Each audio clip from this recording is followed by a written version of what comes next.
Welcome to the Okie Woodsman channel.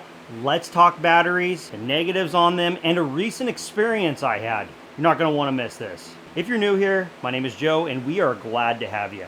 I do a lot of chainsaw stuff, a lot of woodworking, building more and more, and there's something big coming that I haven't yet revealed on the channel that's going to change how this channel, well, let's just put it this way. It's going to change our capabilities. So I'm super excited for that. As you know, Cordless Tools for a long time have been battery operated. They're very good. They work great. They started here with NiCad style batteries. This style battery is darn near 20 years old. I bought my first rigid kit with lifetime warranty, mind you, about 20 years ago. Getting really close to that time. They've replaced my batteries numerous times. Again, this is the old NiCad battery. This is a 2.5 amp hour. And this is an 8 amp hour lithium ion battery. We're gonna come back to this because I've already had to replace it one time. Talk about this. This is my chainsaw, my battery powered chainsaw. I have a gas equivalent. Many people feel extremely strongly against a battery saw.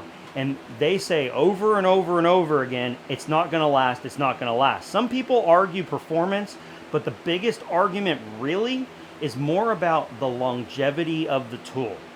You see, Rigid gives me a lifetime warranty on all these batteries. In fact, this battery here has lifetime warranty, this battery has lifetime warranty, and this battery has lifetime warranty. This one does not. Get into that here in a little bit. These Echo saws, I don't know what the warranty is on these.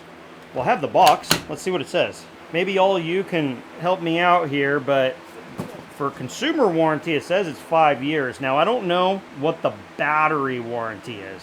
It could be different, it could be the same, I don't know. But we got a 5-year warranty. If the battery's covered for 5 years, that's awesome. For a consumer, that is. On this saw here, the battery is extremely expensive. This is a 2.5 amp hour, it's 56 volts. This is an 8 amp hour battery, but it's only 18 volts. This is an incredible battery pack. It does phenomenal things with my rigid tools. But again, I've already told you, this just got replaced.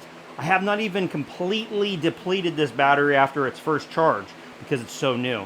This battery here, again, if I have a 5-year warranty as a consumer, or if it's only 1 year as a professional, this is a pretty expensive pack, as this is. This bad boy is very expensive.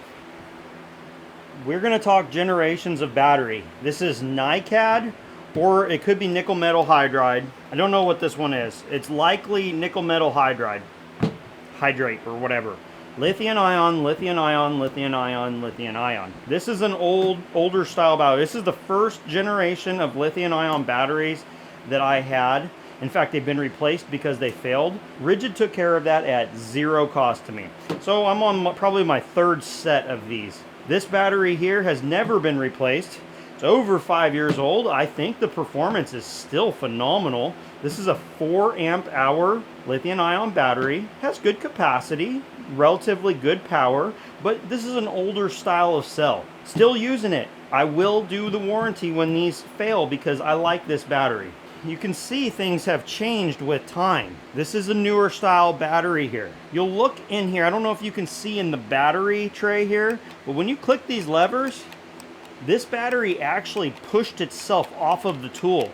Now it's just a latch. It does not push itself off the tool. They've cheapened them, everybody. Performance is good on this. It's lighter, it's smaller. Of course, this is just 2 amp hours, but they have cheapened them. There's no rubber, it's just all plastic. This has rubberized coating on it. I feel like they've definitely cheapened the quality of their batteries over time. Now let's talk about the 8 amp hour battery. Now, the cool thing is this one has been very reliable.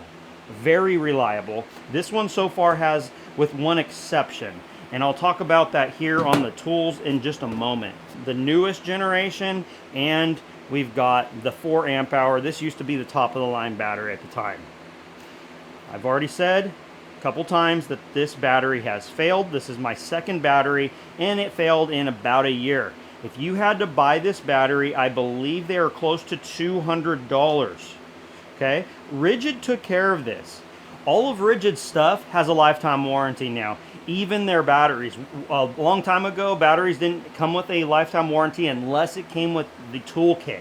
Then they were covered. If you bought batteries individually, it was a 3-year warranty. That's it. If you get a battery from a third party, let's say you buy it from Walmart or you buy it from Amazon, if you do not buy it from Home Depot, you do not get a lifetime warranty. Just so everyone knows, that's my understanding.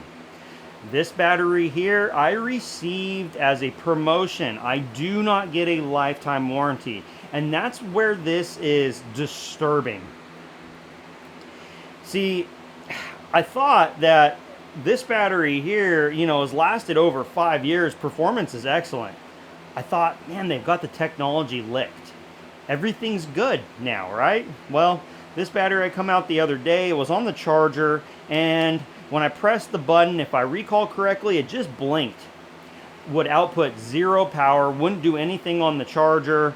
So I went on to my online account, I registered it real quick, and because I received this as a tester, I do not get the lifetime warranty. That's why I didn't even bother registering it. You only get a 3-year warranty no matter what in that circumstance. They have a new process. It was pretty easy. It gave me a label. I put it in a box. I shipped it. I think it was FedEx. They received it quickly, and I got a letter immediately saying, hey, we're shipping your battery back to you. Arrives a new, perfectly working battery, which I was glad to have because I was building on this shed with these style batteries. This battery is critical to my circular saw. It truly is. My little subcompact brushless circular saw needs this battery to really perform at optimal performance.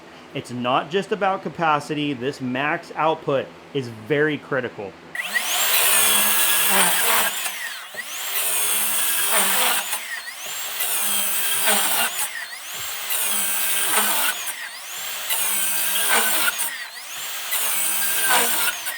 They've since come out with some of the flat cells. The batteries are getting smaller and they're maintaining power. Again, guys, batteries are expensive. Let's talk about one more problem I've had with my Rigid tools that I have not had in years past. And I have been a long time Rigid user. I love them, but I have a new experience to share with you that I really don't like. You see, when you have tools like this subcompact tool, this is a Torx drive. I use this primarily on my workbench for assembly and disassembly on saws. I just leave it on here because I've got other drills if I'm doing construction. This one, I'm always putting a screw somewhere to hang something or to do something. They stand up with the batteries on them. I cannot leave the batteries on these tools on the bench. Both of them are identical without parasitic draw on these batteries. They will be flat. If I leave them out here for a week, plugged in like this, and even with the switches locked, I really wish that actually disconnected the connections, because then I wouldn't have a parasitic draw, I think. But anyway, regardless, you lock these. The first time it happened, it was in the bag, and I was like, oh, I guess I left it in there unlocked, and it drained it because it was sitting like this the whole time. Nope, you lock it, it still will draw down. Then I kept having them draw down, both of them, on the workbench. I hate that because I want to be able to store the tools with the battery on them. In the past, I've had drills forever, like this one. This is how this drill came years and years ago. You can see that the drill is eaten up, right? But the battery's in great condition. That's because they've replaced the battery. But I use this tool now for cleaning, upholstery cleaning a lot of times. I just leave a brush on it like this. I clean couches. This one I cleaned the saw with recently. This is a different brush, but that's what I do with it because this is way more power. I love this tool for the size. But this, I could leave this on here for a month and I'll come back and it'll still be full. I promise you. I've done it lots of times. That is not a cool development. I don't think it has anything to do with the brushless setup because my other drill doesn't do it. That's this one right here. This drill is brushless, so I don't think it's an issue with the brushless setup on the parasitic draw. I think it's just something with these subcompact drills. I don't know. Batteries so far have been rock solid unless it's an No, I don't think it is. I don't think it's an internal short in the battery, because if I unplug them, they will maintain charge. That's just been my experience thus far. Guys, I have the drill that belongs on this battery too. It's even larger than this. It's like the old school DeWalt's that you'd get with the NiCad battery and the nub sticking out of it. I don't use it for anything. It's an old hammer drill. It just hangs out. It's kind of fun to look at compared to this. I've been a rigid user and I've touted them for a long time. I've loved my tools. That's why I've continued to purchase these. I've bought everything here with the exception of this one battery, and that's the one that has failed most recently. But I don't like that. And in regards to, is battery going to be there in 20 years? Well, yes it is, because this is 20 years old and I have not had to spend a dime other than maybe going to the postal service to drop it off to ship it, okay, or pick it up or whatever. This battery is older than this, and this drill is 15 years old, and they've replaced the batteries repeatedly for me. But when it comes down to chainsaws and every other brand tool where you're having to buy batteries when they fail, everyone's right. The batteries are not going to be there in 20 years. You might be able to get them. Hopefully you'll be able to get a compatible battery. Like, for example, Rigid's done that. They've done fantastic. I'm going to take a $200 battery and stick it on this old tool. Watch. Whoa, that thing screams. That's a brushed motor. Man, it's ripping. Anyway, now we'll throw the NiCad or the nickel metal one on there. You can just tell the difference in the power. This is fully charged. I just charged it. If you thought this video was interesting and worthwhile, make sure you go ahead and hit that thumbs up button, subscribe, and I'd love to see you on the next one. Have a good one.